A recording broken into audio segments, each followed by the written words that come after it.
Hey buddy, watch this. Hello, RegisKillbin is the name and Hearthstone is the game, and this is the random deck challenge number 2, and this time around I'm going to be playing a hunter deck. Now if you don't know what the random deck challenge is, essentially this was inspired from the past in Hearthstone. Whenever you tried to create a deck that was empty, the game would ask you to create an invalid deck, and it would do it automatically, and it would populate it with just totally random, awful, terrible cards. Your deck would be unplayable. Nowadays, it's not quite so bad. It actually builds you a deck that's halfway decent and has a good curve, and it puts in legendaries and cards it thinks will help.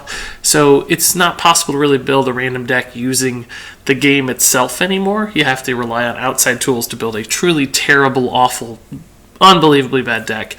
And of course, the goal in all of this is just to take a really bad deck, see if you can replace 3 cards in that deck to make that deck a winning deck. In other words, can it win a ranked game if you replace 3 cards? So the really ultimate goal is to think about deck building, how to make card replacements, how to work with bad cards, and see that you can still play even if your collection feels a little random, feels a little bad. So all that said, this is certainly not our random deck. This is not bad enough. So we're going to have to rely on some outside tools to assemble a random deck. So let's go ahead and jump into that process now. So here's how you pick a truly random deck. The first thing I've done is take every hunter card that's available in standard format right now and put it in a list in alphabetical order with corresponding numbers. And then I've selected 30 random numbers using random.org. So essentially I'm going to take the first number in the list, and that'll be my first card randomly selected. So that's 263, and as you see as I can scroll down here, 263 is actually the Murloc Tidehunter, so off to a pretty bad start. So up next is 385, and that is the Twin Emperor Veclor. Okay, cool, had that one last time. It's pretty useless without Cthulhu. 254, I'll try to move through these pretty fast, but it is fun to go through. Mogu'shan Warden, pretty bad card. 106 is the Demolisher. Okay, I can work with that maybe. 251 is Mistress of Mixtures, not a card you typically would want to see in Hunter, but perhaps we can get off to a good early start and snowball from there. 153 is the Flesh-Eating Ghoul. Okay, it's an early game minion. 31 is the Argent Watchman. Okay. Can maybe probably not work with that, but we'll see. 10 is the Amani Berserker. 34 is the Avian Watcher. Okay, that is a secret related card, so maybe that'll work for us. 238 is the Malygos. Okay, cool. So we'll need some spells to make Mally work, of course, but hopefully we'll find some. 394 is the War Golem, the bad Dr. Boom, in other words. 108 is the Direwolf Alpha. All right, that's a good hunter card. 256 is Morose. Oh, that's a minion. We can work with that. 365, the Beast. Of course, beasts are hunter cards. I like that one. That's a good inclusion. A big minion, but still not bad. Spiteful Smith. Okay, hunter synergy. That might not be. Weapon synergy. That might not be too bad. 229 is the Loot Hoarder. Solid early game minion. Can't go wrong there. 139 is the Itis Darkbane. Alright, that's going to be hard to synergize with just because there's not a lot of buffs from Hunter. And of course we don't have any yet, so it's going to be tough. 101 is Deadly Shot. Like that. That's good removal. Can't go wrong there. 33. Man, we've had 31, 34, and 33. Auctionmaster Beardo. That's going to be tough. 298 is Rag. Nice. Can't go wrong with Rag. That's a good one. 235 is Magma Rager. Rag's younger cousin. That's incredibly terrible. Maybe the worst card of the game. 117 is Dragon Egg. Alright, that's going to be tough to work with. 310 River Croc. Another solid hunter beast. If you get some beast energy cards, would be in good shape. 312 right there. Saboteur. Alright, that's an underrated card, I think. That's a good one. 224 is the... Oh, Leroy, nice. I do have to say, if you're wondering why there's so many legendaries, there's a little bit of a... Not a problem, but a kind of a quirk in the system is that each of these cards is listed only once, and of course you can run 2 non-legendary cards in any deck, but only 1 legendary card, so legendaries are slightly overrepresented a little bit in this list. But I'm picking random cards, not like a random deck, right? So it still makes sense. But moving on to 62 is Bone Guard Lieutenant.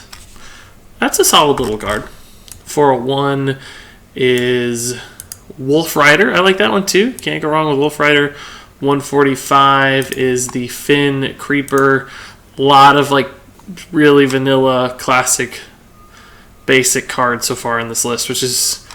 It's okay because they're not actively bad cards, but they just don't do a lot, right? And then we're down to 2 more cards. 331 is... There's another one, Silverback Patriarch. So we have a lot of bad taunts. I think we have the Mogu'shan, the Silverback. Finn Creeper's not quite as bad as those two, but still pretty tough. And then 317 is Sea Giant.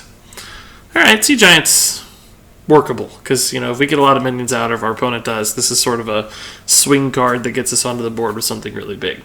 So that is that's my 30 card list. That went pretty fast, which is good. So I'm going to go ahead and build that, and let's see if we can't find some cards to make this pretty terrible 30 card random deck a little bit better. So here I am putting together the list in the game, and look at this. I picked a card that I don't actually own, so this is how dedicated I am to you guys.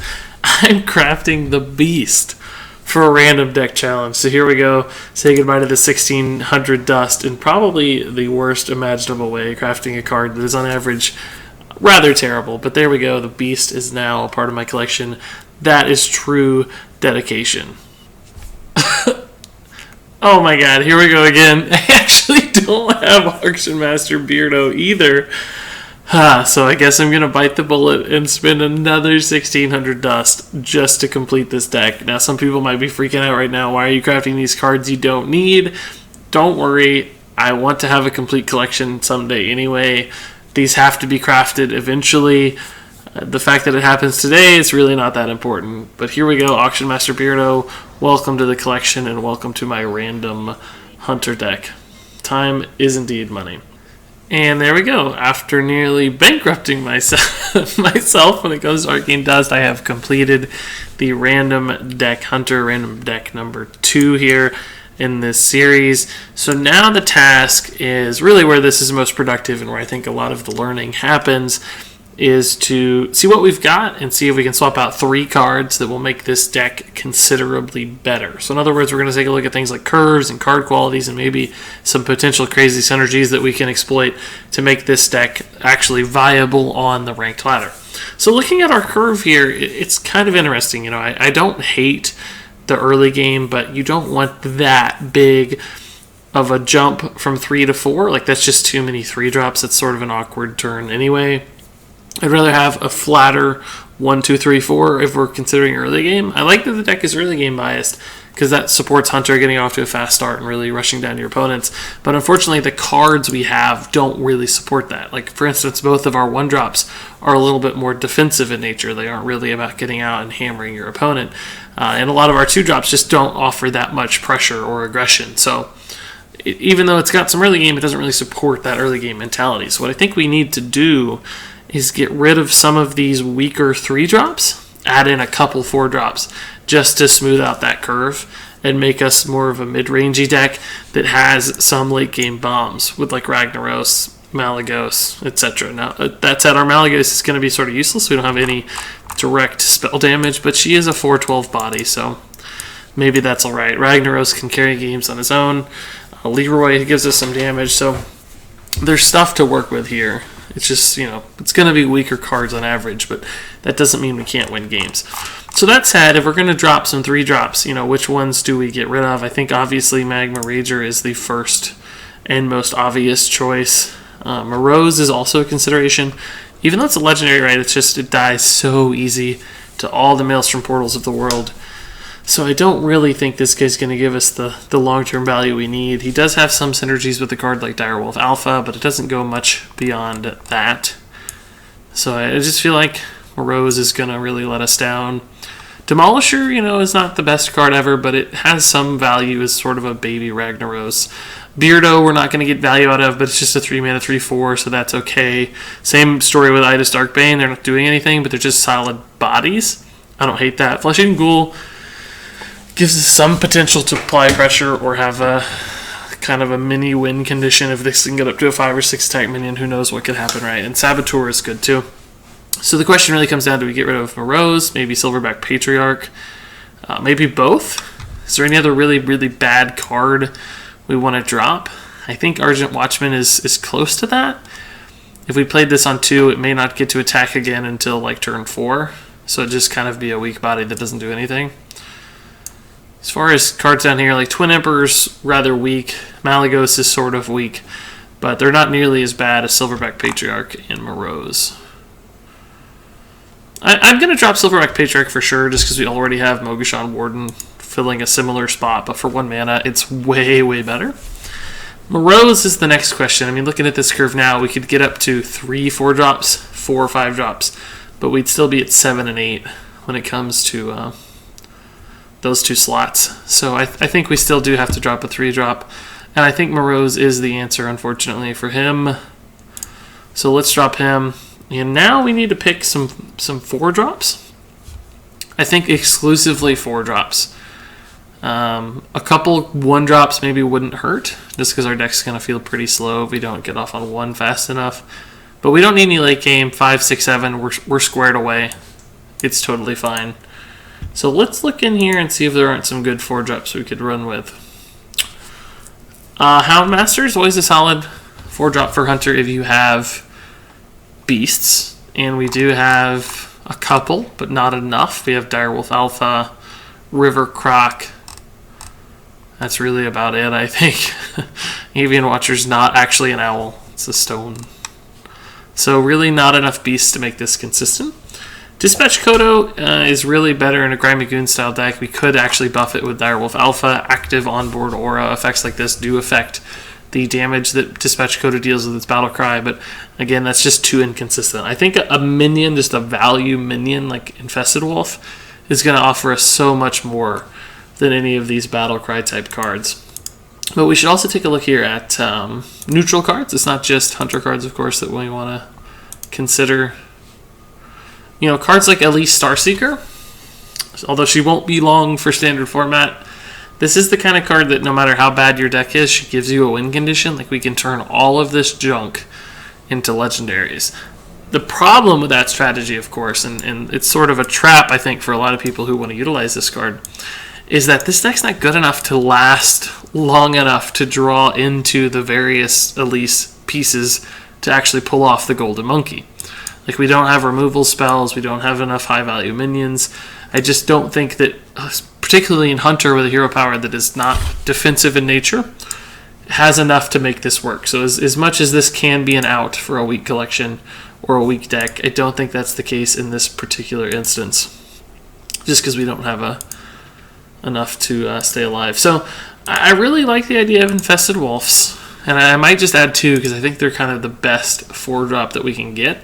Barnes is another consideration. I mean, if we pull out a Ragnaros with Barnes, if we pull out... Normally, you'd be happy to pull out a Malygos. We actually would not. But an Infested Wolf would be good with Barnes. Loot Hoarder would be okay. Dragon Egg would actually be solid. That's about it, really, I guess. That would be great with Barnes, but there's enough to consider this. Let's just take one last look at other 4-drops here. Cold Master's good because we don't have a lot of card draw. We have Loot Hoarder. I think that's it.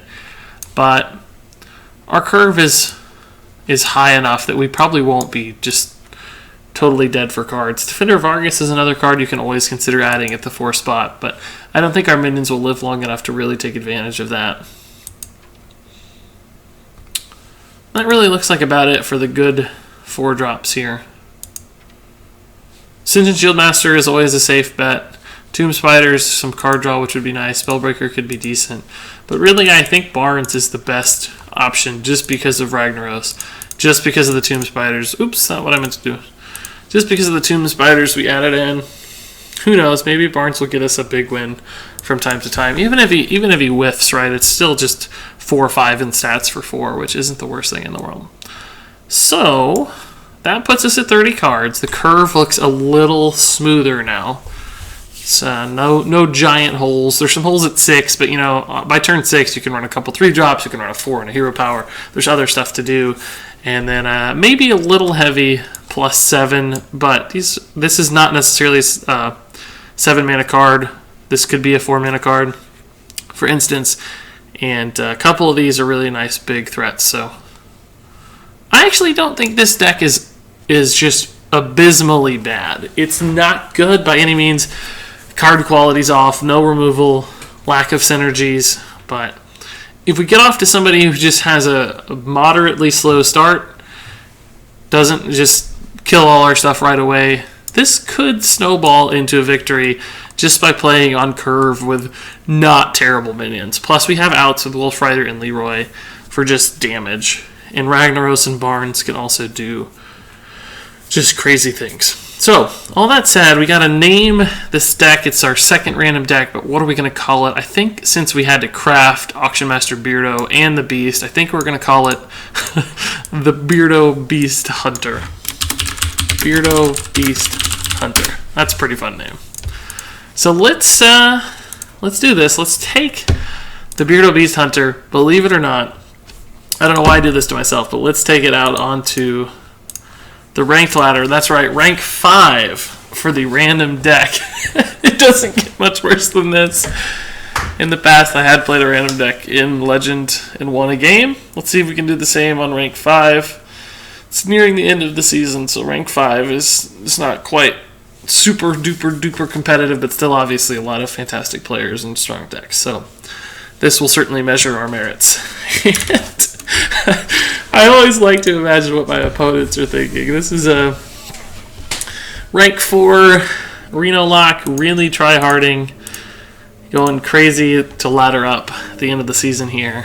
And here we are playing a totally randomly assembled deck. Deadly Shot's a fantastic draw to answer either a Twilight Drake or a Mountain Giant on turn 4.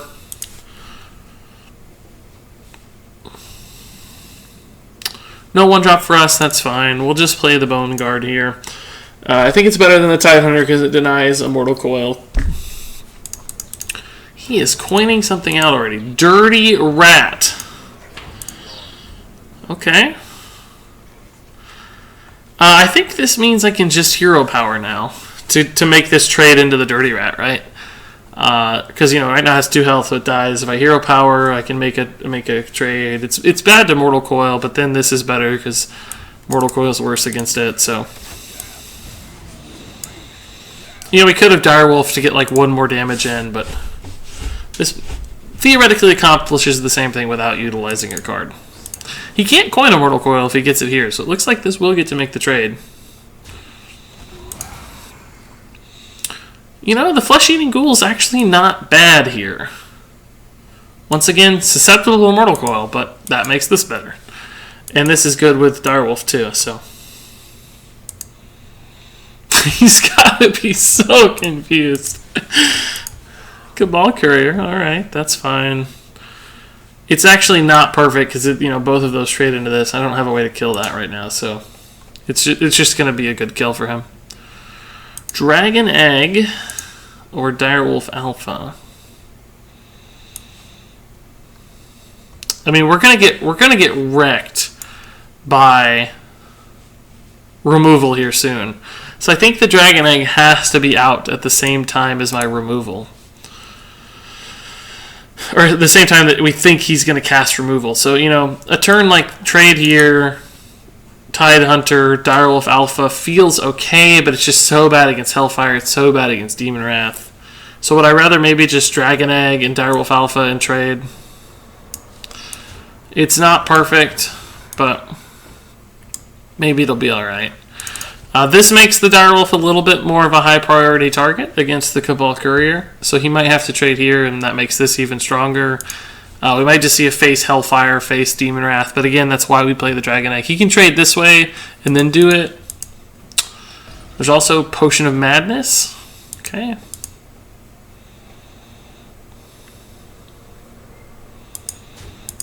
It's a pretty good answer, honestly. That's tough for me to deal with. I don't think I would have made that trade. I had no way to activate this. Of course, she doesn't know that, but... Yeah, so I have a pretty terrible... pretty terrible hand, as one might expect. I mean, Deadly Shot on the Imp King boss... I don't think I can do it, but the problem is this guy's going to be very annoying. It's going to get ridiculously annoying.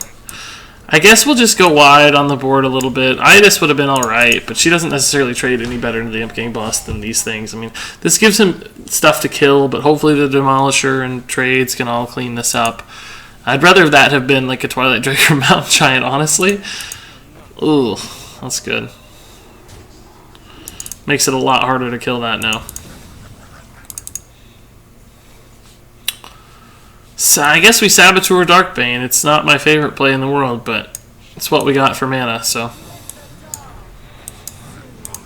We need some of our good cards here. Like, where's our Ragnaros? Where's our Beast? Where's our good big stuff? We're going to have to ride that stuff out, because obviously we've drawn a pretty low curve here and have no card draw to handle that. That's a big guy. That's a big dude. Looks like we'll be able to Deadly Shot this. Oh no, we won't either. This is gonna be this is gonna summon another minion. So we'll just play the. Oh, Veklar's so bad against it though. So normally I'd trade here, take a 50-50, but I think it's actually better to take this particular 50-50, because that way this doesn't summon another guy if we miss. Yeah, we miss. It's life. Could have played the Veklar, but it would have just died to the trade. I wouldn't have accomplished much else.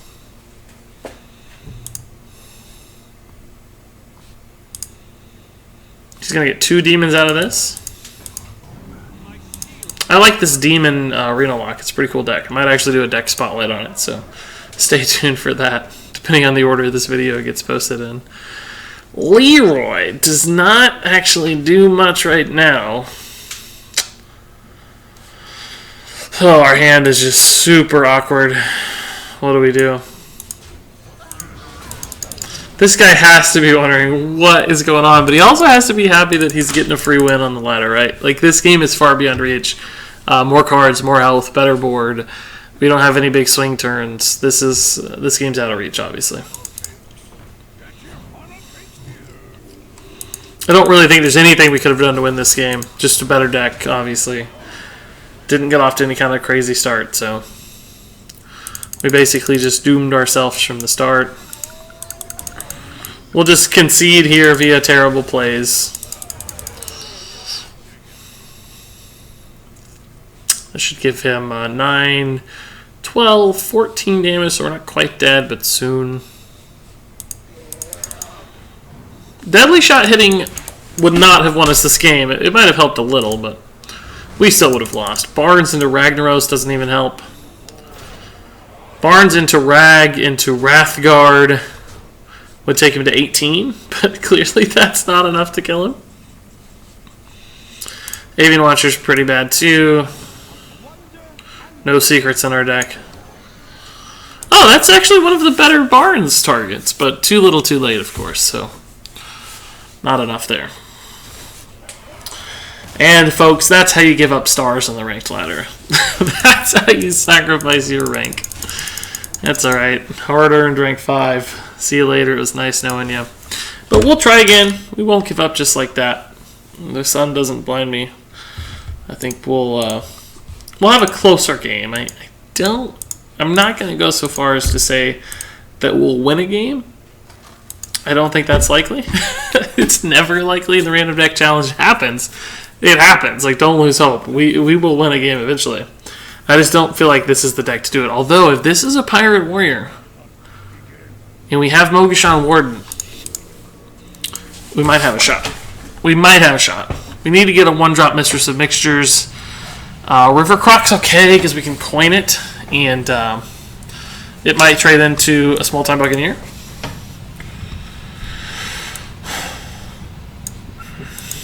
The coin does sacrifice a turn 3 4-drop, but I want to make sure I get off to a good start. Fiery War Axe is pretty bad here. They always have it. They always have Fiery War Axe. Always. It's never happened where they didn't have it. But, you know, if he's using it on minions, he's not using it on my face, so perhaps we have a shot. What? Is he going to go face? Nope. Makes the right play. I actually like Loot Order better here than Direwolf because we need a 3-drop, and it's just a lower value minion that still eats the same hit that the Direwolf does. Patches is in his hand though, so he might just patches it. Yeah.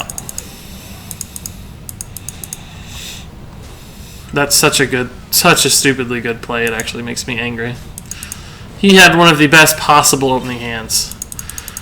Thankfully, we did get something to play on 3. It's really not ideal, though, because it's just this is never going to be active again. And the Mogu'shan does not trade into 3 health things very well. And this thing just keeps going ham. We're taking so much damage. Him not killing the Direwolf actually makes this slightly better, although still not particularly good.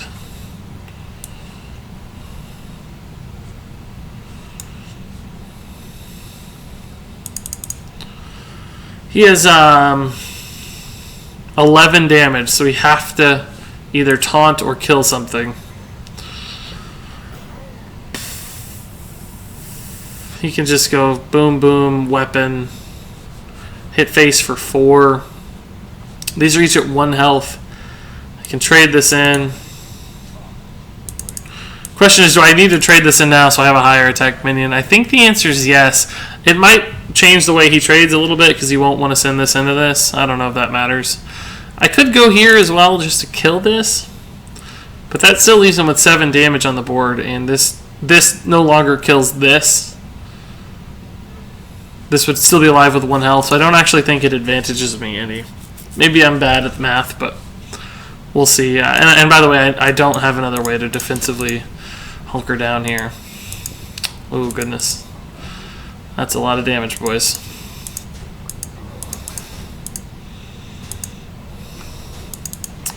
So what do we need here? Oh, Fen Creeper's actually one of my better draws. It's still not enough, but it's one of my best outs.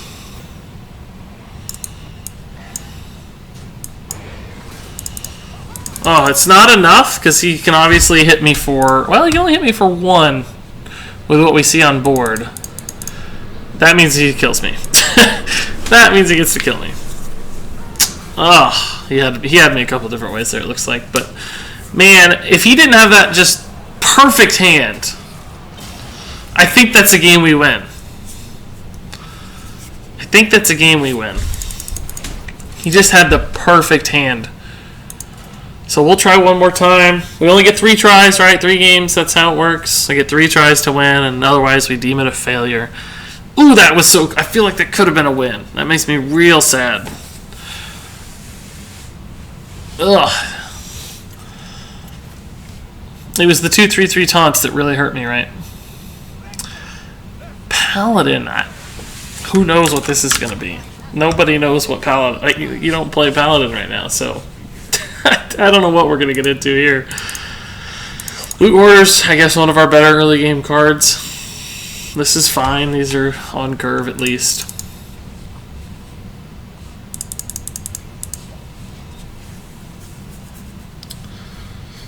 Yeah, I mean, if he... Loot Order's worse against hero power, but... Well, actually it's not. Murloc Tidehunter is also bad against hero power, so this will be fine. We'll just go face if he hero powers, of course. Probably follow up with the Demolisher. Okay, so it looks like anything can happen, Paladin. So we just need to just win the game. Just need to win the game. You can coin out True Silver if I play this or this. This would get more instant value against a True Silver charge. We could also like maybe try to sneak this out and just bait out a trade.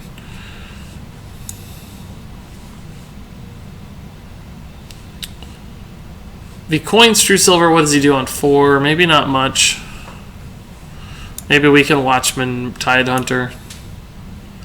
I think I'd rather this die actually to the True Silver than this, because this is the kind of thing where if the Demolisher like just happens to live on the board for a few turns, it can add up a lot of value over time. So maybe this thing is going to be something that we want to stick. Not that he has, we don't know that he has True Silver. He may not have that at all. It may not be in his deck. I don't really know what any Fin Paladins are running right now. Doomsayer.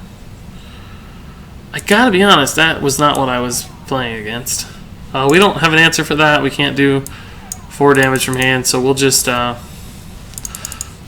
trade hero power. I mean, face hero power. So next turn we have 5 mana. Demolisher, Tidehunter, I guess, is an okay play. Oh, that's really good to get off of that. Man. Is that worth deadly shotting?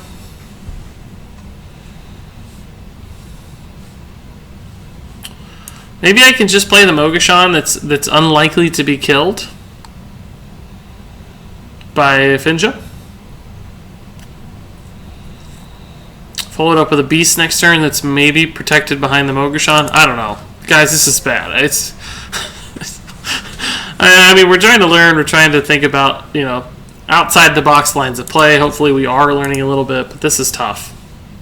This is the kind of thing that you just, there's no right answer. Nobody really knows what's right.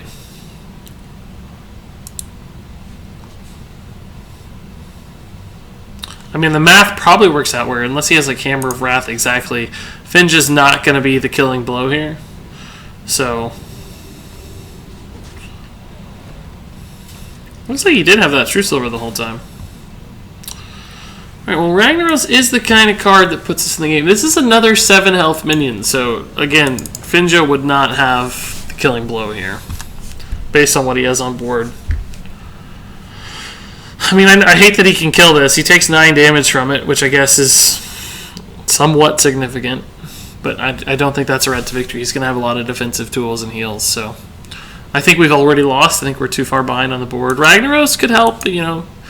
Equality is a card that exists. He might even equality this and pop the Finja here. That would be, we couldn't win the game, because he's going to get at least 1 War Leader out of that.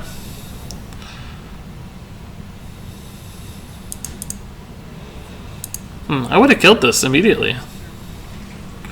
Wonder why he didn't bother killing this. I think I would have done it right off the bat. Just because, you know, he had 7 damage. I don't know. So we'll trade what we can, play some junk out here that's not any good, and go to town.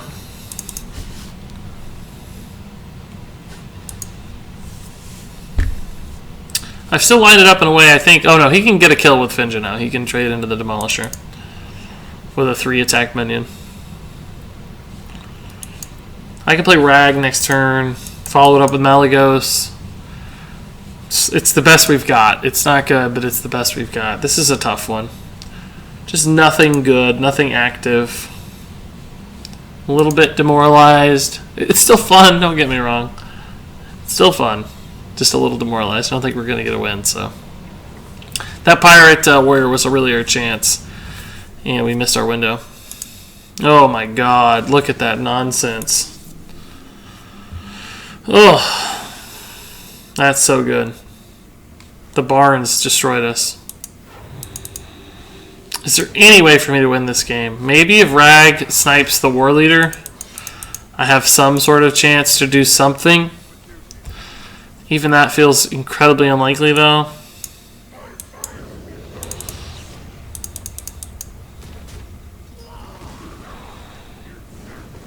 Well, that maybe is the second best target, because it keeps the board from getting even crazier.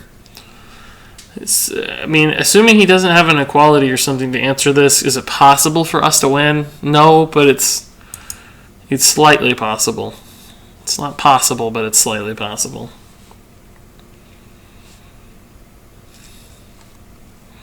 I mean, we're still 2 turns away from Minifin. So he's going to have quite a bit when it comes out, but it'll be 2 Finges, which aren't, charge damage. So, but we don't have board clears, so it doesn't matter. If he casts any Fin, we simply just can't win the game.